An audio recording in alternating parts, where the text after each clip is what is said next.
everyone, it's Kristen with Gunderson's Bookkeeping. I am doing a series of QuickBooks Online training that I think that you will find interesting. It's everything that you need to know to be able to get your company set up properly. And I'm going to be doing a series. I'm going to have them all uploaded on YouTube, so go ahead and make sure that you subscribe to our YouTube. And if you're here on Facebook, go ahead and share this. I would love that. Okay, so this is a sample company. This is my third video that I've done. What we're going to do today is go ahead and set up our company to make sure that all of the default settings are set up and just make sure that we have an efficient setting, okay? So we're going to go up here to this gear sign right here. We're going to go over here to account settings. And this is where if you're having any problems or wish something looked differently, this is where you will want to go. When you first get into here, we are in the company page. This is where we can go ahead and upload our logo. This is where we'll have our company name, your legal name. This is where you want to put your EIN number. It's important that you put your EIN number in your company because when you go to print W-2s or 1099s, or even if you're going to sync this to like TurboTax and do your taxes at the end of the year, all of that information will be in there already. Here's where you want to have your company email address, your website, your phone number. This stuff is going to show up on your invoices, so you want to make sure that it's correct. Same thing with your address, okay? The company type, this is where, and all these little pencils over here, this is where you go in to edit this. So if you know that you are a sole proprietor and you have a Schedule C on your tax return, go ahead and do this. If you know that you're a partnership, do this. This is important if you're going to sync this to your tax return and do your taxes. Industry type, this is, so say, this helps with your chart of accounts. That's why that is important.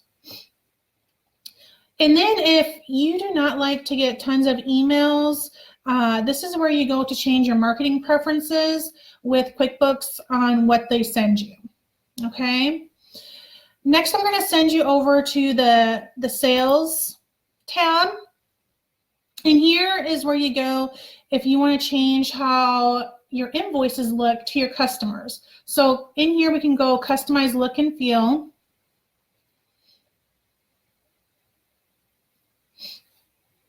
And then over here we can go to new style. And we can create one for invoices, estimates, quotes, or a sales receipt. So I'm going to look at the invoices real quick just to show you what it looks like. So you can dive in with a template. They have like 6 of them. So it all kind of depends on how you want your invoice to look. So you can see the different ways that they're here. So pick the one that you like the best. And this will be something that you'll need to play around with.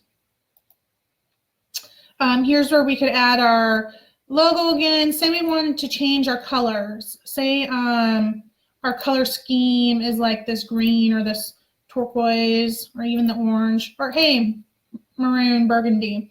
Whatever you want it to be, whatever your color scheme is, you can go ahead and click that. If you want to pick a different font, and say you wanted to make the font bigger, and then we can always go ahead and do a print. So say we have envelopes that we want to make sure our return email or our return address and their address is lined up. This is where we'll just print it out and play with it, see if we can get to fit in the envelope, or actually right here, fit printed with pay stub and window envelope. So that would work. We can go over to content, emails. This is what it will look like when you send an email. I highly recommend that you do send emails to your clients for invoicing and statements because it speeds up the the process of collecting your money. If you are sending things, still sending invoices through mail, you're waiting a good 3 to 4 days just for them to get it and open it up. If you send it through email, you're speeding up your cash flow process by 3 to 4 days because they're getting it the same day. It's instantly, they can look it up and then put it into their system for payment. So here we can change the greeting that we have. We can have to and then full name if you want it, or just first name, last name, company name. We can change this. So if you don't like what it says, your invoice is attached, please remit payment at your earliest convenience. Thank you for your business. So if you don't like that, you can go ahead and change that. And reminder email. QuickBooks Online, it's really cool because if you're looking at who owes you money, you can just easily send them a reminder email. And this is what the message will say to them when you send that reminder email. So if you don't like this, or say you want to add your name here, you can change all of this. And say you only want to say first name or first name. So you can change all that. And then for payments, this is if you want to be able to accept payments through QuickBooks Online, through Intuit. I actually do this because it's so easy. This again speeds up your collection process. Again, if you are emailing the invoices, you're saving probably 5 days. But then when they open up their email, they can literally click a pay now button and they can either pay with a credit card or a bank fee. If they're paying with a check, it costs you 50 cents. So no matter what the invoice amount is, if they're paying with an online check, it just costs you 50 cents. If they're paying with a credit card, it's the normal fees of any other credit card. It might be like a percentage, like a 1/10 of a percentage or whatever higher, but I figure it's worth it. It's in there in a day or two, and it just really speeds up. You don't have to go to the bank yourself and deposit the checks. And then QuickBooks Online, it also has the technology for that. It knows who's receiving the payment, so it automatically goes and puts the payment was received and deposits it into the bank for you. So you don't need to monkey around anymore with it. So I actually do recommend getting the Intuit payments. So I would go ahead and sign up for that. But we can click done now. And this is just something that you need to play with and see how your invoicing looks.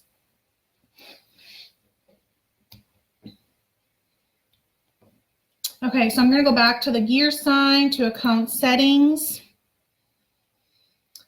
Let's go back to the sales.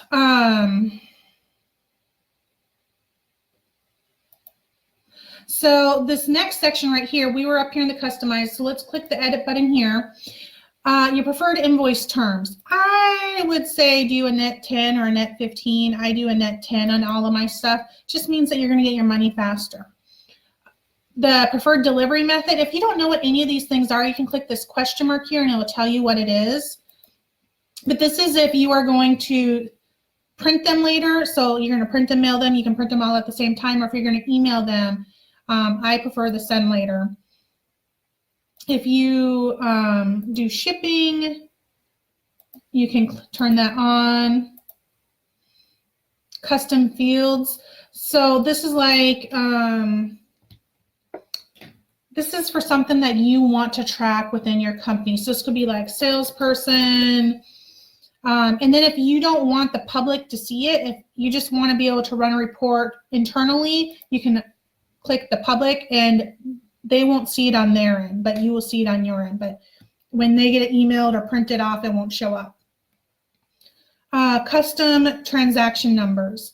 This is if you have, leave this off if you just want QuickBooks Online, like if you start with number 1 and the next invoice will be 2 and then 3. But if you want to be able to put in your own custom invoicing numbers, go ahead and turn this on. Like say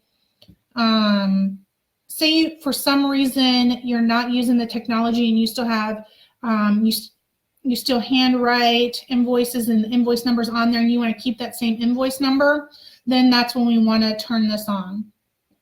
Service date, this is when the service happened. You can turn it off if you want to. Discount is if you want to be able to offer a discount. Say you offer a 10% discount to friends and family or to teachers and firefighters. You can go ahead and have that on. If you don't offer any discounts, just take that off. If you want to be able to show that, say you require a deposit of all of your customers to pay 25% down or whatever, and you want that to show on your invoice, go ahead and turn that on. So say they owe you $1,000, they paid down $250, and you want the invoice to show that they owe $750 still, that's where you'd want to have that. And if you want to turn on tips, you can turn that on too. This is something new. We'd want to save this. The next part is products and services. Let's go into there. We're going to click the edit button. So say if you want to be able to show the SKU number, say you sell products, you can turn that on.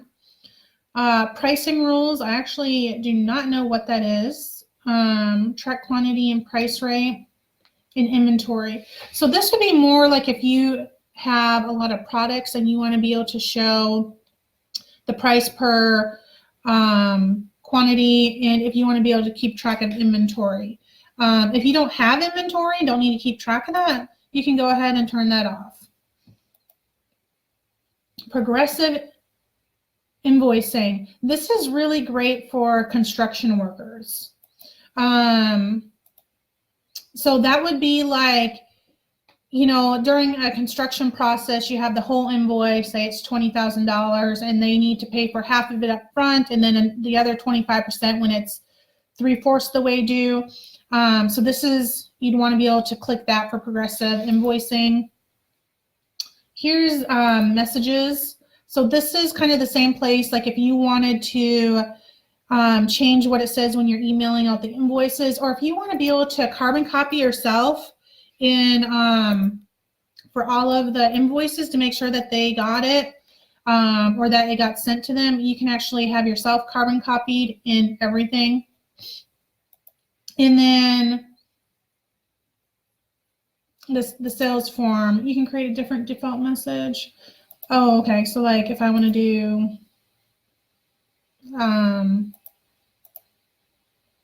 so you can see that.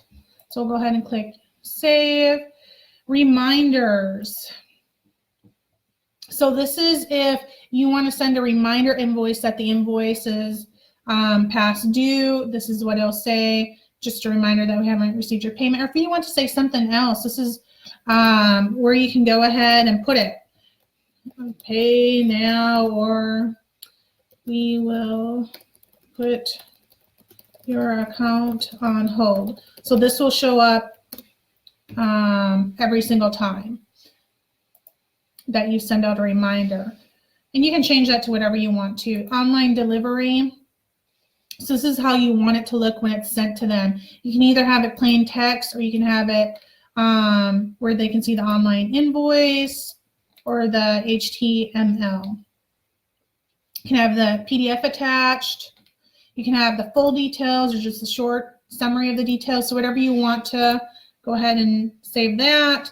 And then on the statements, this is when, say, you have 5 invoices for the client and you just want to send them an invoice or a statement at the end of the month.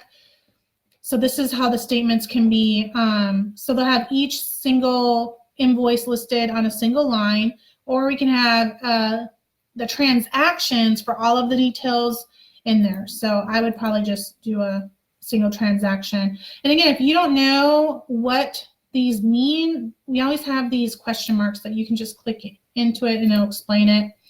And then show aging table at the bottom. So if you want to show them the aging, or if you don't want to show them the aging, just click that.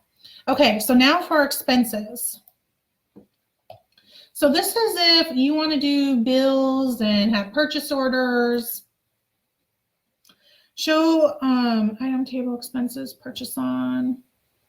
So this is probably a lot for like job costing. Like if you want to be able to know exactly how much your expenses per customer and be able to run those reports, which I recommend doing.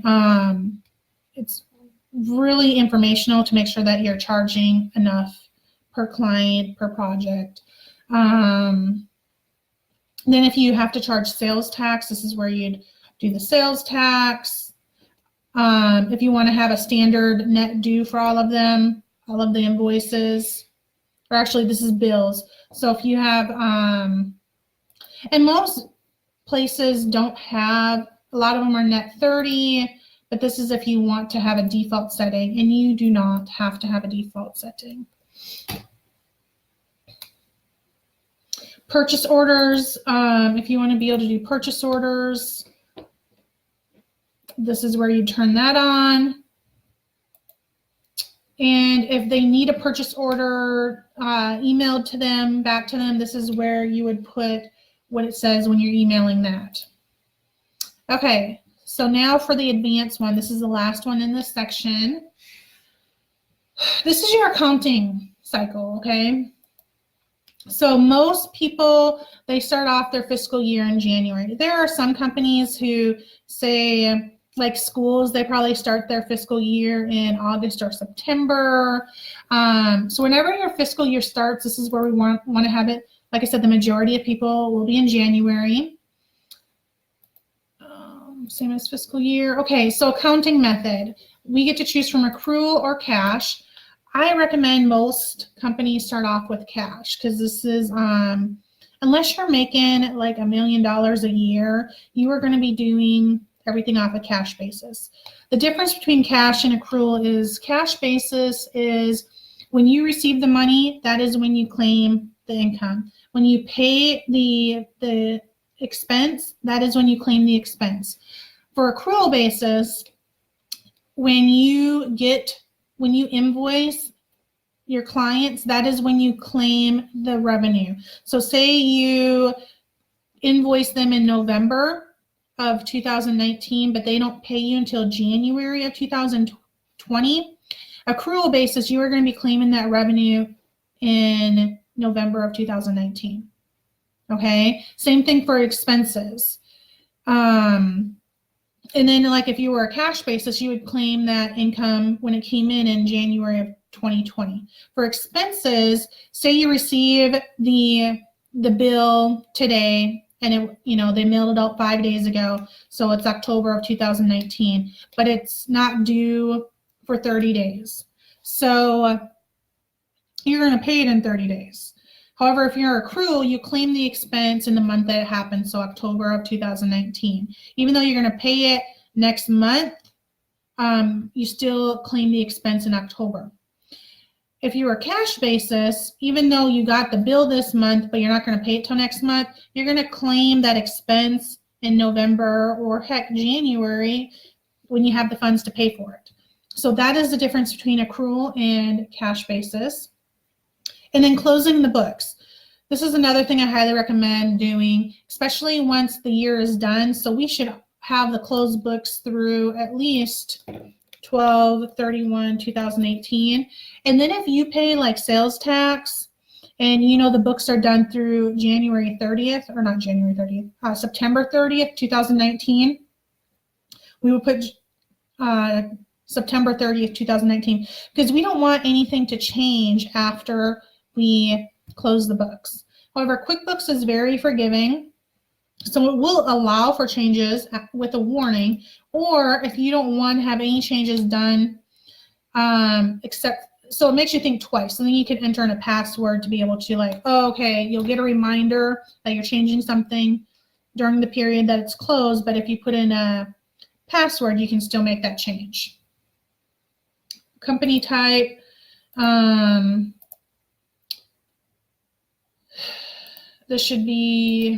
this is for tax purposes. So say if you're a nonprofit or a sole proprietor, you'd pick the one that you are.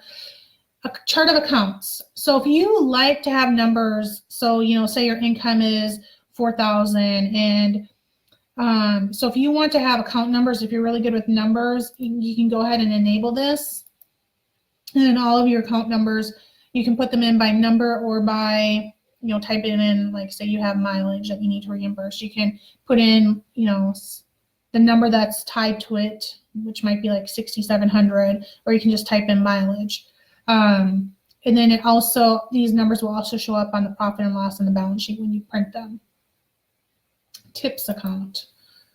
So that's if you get gratitudes. Billing expense income account.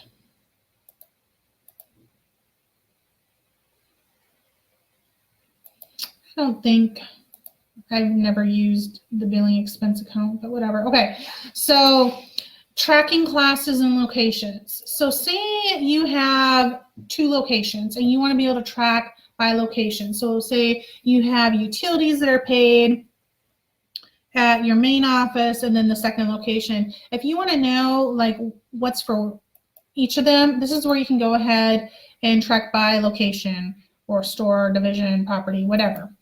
If you want to track by classes, you can have this on. Classes would be, so if you want to be able to run reports by class. And for example, in my company, we do QuickBooks training, we do bookkeeping, we do income taxes. So if I want to be able to run a report on what I'm making off of my bookkeeping, I can run a report by class just for bookkeeping. Or I can see how much I'm making on the income taxes. So this is kind of cool if you want to be able to better track and know what services or products, locations that you're offering, which ones are more profitable, which can help with your managerial decisions that you need. Automation. So this would be if you want the forms to be pre-filled out already, you can have that. If you want the credits to be applied automatically, you can click that. If you want to bill, invoice, or unbilled activities, if you want to invoice them, you can have that clicked. Projects. What are projects? Okay, let you see all of your sales, expenses, and timesheets by project. So this would be, for example, say you have a construction business and you are doing a construction, so you're doing a remodel for the house and then you're doing another project of adding a barn or something. So you could have 2 projects set up for that same customer, one for the remodel of the house and one for, say, the barn. So if you want to know that you're making money on both of the projects instead of just you made a whole bunch of money in one but you lost money on the other, if you want to be able to track that stuff, this is where you'd have this on. For tracking time, this is good again for if you're wanting to do job costing and finding out if you're making money for the project or for that client. So you can have that on. Currency. This is if you, I don't know, say you have a location, say you're located in Mexico or something, and you want to change or have multiple currencies on, this is where you do that. Or if you're located, I don't know, in Britain or something, and you don't work off of US dollars, you work off of the British pound, this is where you change that. And then down here is date preferences. So however you like it to look, most people in America use this for their date. For numbers, again, this is kind of if you're in different countries. Customer label, if you want to, say you're a nonprofit and you want it to say donors instead of customers, or say you own a hotel and you want to say guests. This is where you'd go in and change that. Warn if there's a duplicate check number. I keep this on, and I also keep on if it's a bill. Say we're getting a bill and it's bill 1234 from, say, AT&T. Well, we didn't pay it or it's in the mail and they haven't received it yet, so they send us another bill 1234. If you don't have this duplicate bill number on and you go to put in that second bill, it's not going to tell you that it's already in, and you could pay that again twice. So we always want to make sure that these are on to make sure that we're not entering any expenses twice or paying something twice. And then sign me out for inactivity. This is, so say you step away from your desk and it will automatically log you out. This is more for security purposes. So I'm just going to click save for that. So whatever you want that to be. And now we are done going through all of the preferences and making sure that your company is set up the way that you want it to be and to keep you doing good. All right, I Just going to make sure that we covered everything.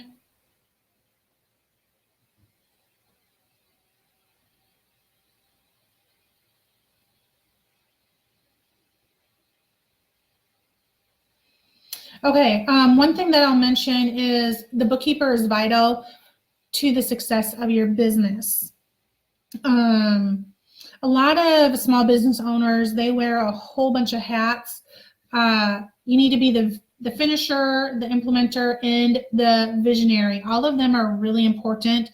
But if you are the owner of your company, you really need to be a visionary. You need to be able to put a vision to where your company is going. And that's where you need to spend the majority of your time is getting your vision across and, laying out the steps to get there. Implementers are the ones who actually do the work. They make sure that payroll is done. They make sure that the bills are cut. Invoices are paid. And then there's the finisher that makes sure that everything that is done that needs to be done to take your company to where it needs to be. A lot of times people try to do everything themselves and it just wears them thin. I can tell you that you need to focus on your business. Do what you do best, which is growing your business. If there are things in your company that you're not good at and you don't enjoy doing them, go ahead and outsource them. They will really help you. And that's one of the things that we do as a bookkeeper is we take off the bookkeeping position off of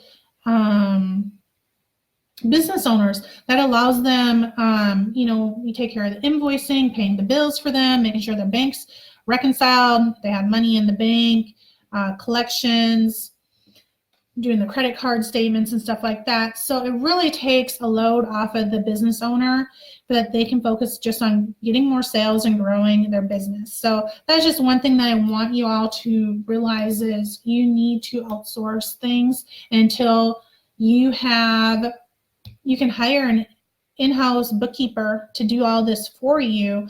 We are a very reasonable solution for you where we just do what we need to for you and make sure that you're covered. Okay, so one of the things that when you hire a bookkeeper or a CPA, an accountant to be able to do your taxes, we need to be able to invite them. So let me show you how you do that in QuickBooks.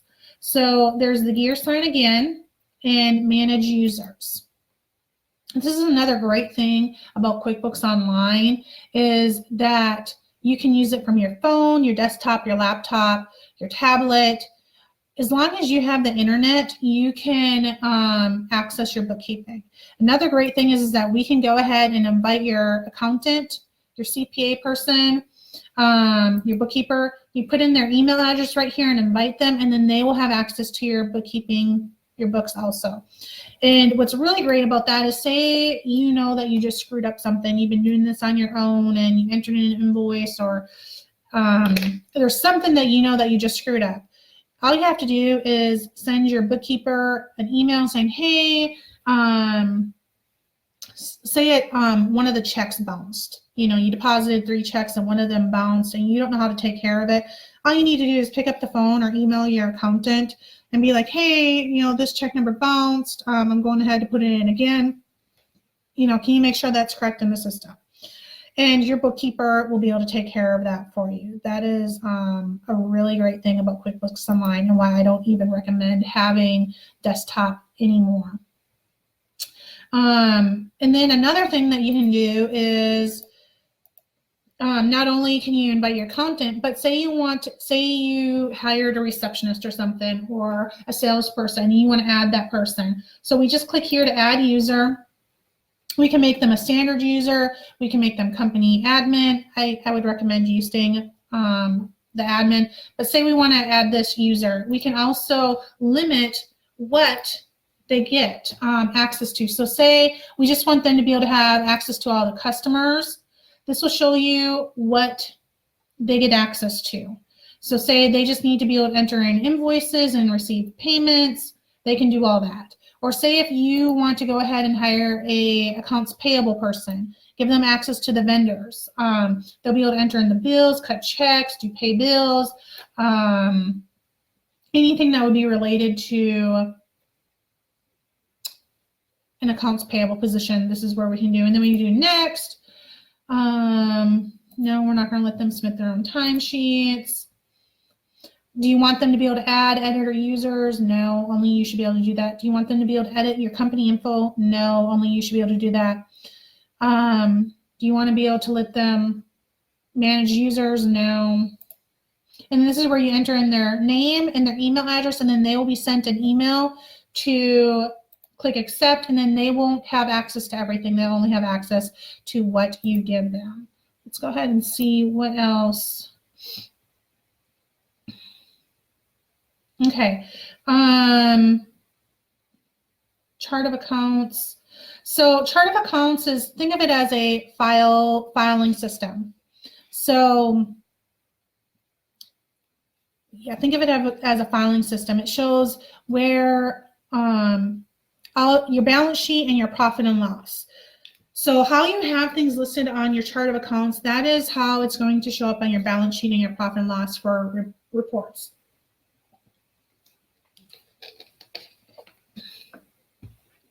Balance sheet. On your balance sheet, you have assets. That's things like your bank accounts, any petty cash you have, your fixed assets, any inventory, what other people owe your company. So like your accounts receivable or notes payable. Your liabilities is what your company owes others. So say your sales and use tax will be there, your payroll taxes will be there. If you have any credit cards or like any notes, that is where all of that's going to show up. The equity, that is what you have contributed to your company and what your business is worth. Profit and loss, you'll have the income. That is what all of your income, so the items that you've earned for sales, like rental income, interest. Your expenses is things like office expense, wages, payroll, rent, utilities, office supplies, etc. So how we get to the chart of accounts is up here in the gear sign, chart of accounts.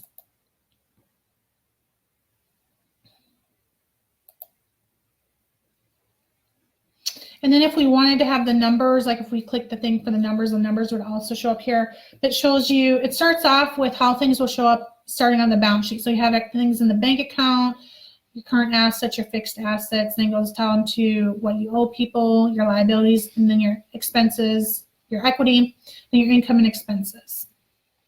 So say you, I'm going to go ahead and save the chart of accounts for another day because there is so much that we can do with chart of accounts, and I want to be able to have like a 20-minute segment just on chart of accounts. All right.